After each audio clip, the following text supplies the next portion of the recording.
as the head of the education sector in this country, that the examination has not leaked, take it to the bank.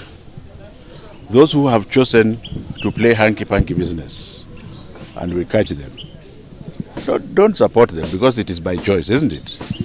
Every child in this country must have equal opportunities to take examination under the same conditions. So as those few others who are going to try to continue attempting to early expose this exam, I think the choice is yours. The narrative that you are getting from elsewhere, I think you should discard it absolutely.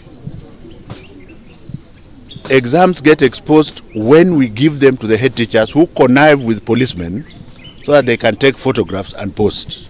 By that time, the children are already in the classroom. It's also a fact that there could be a few who are exposing the second paper.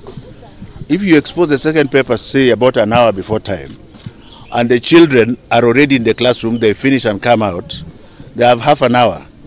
Tell me how you are going to give them the results. So when you keep asking me such type of question, it means you have not listened to anything I've said. But I want to assure the nation that we shall follow the straight and narrow. We shall not allow any political narrative into the examination process. So if somebody is trying to do that, that person can take the shortest route to hell.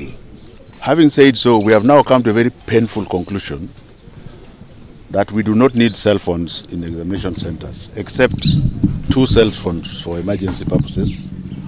One that shall be with the head, with the center manager, and another one with one of the security men. The reason being, there could be something that is interactive, a child may fall sick, and there may be need for communication. But for all the other mortals like myself, the invigilators and supervisors, and the other security people, they will leave their cell phones at home. They don't need them. This is the enemy of the examination process.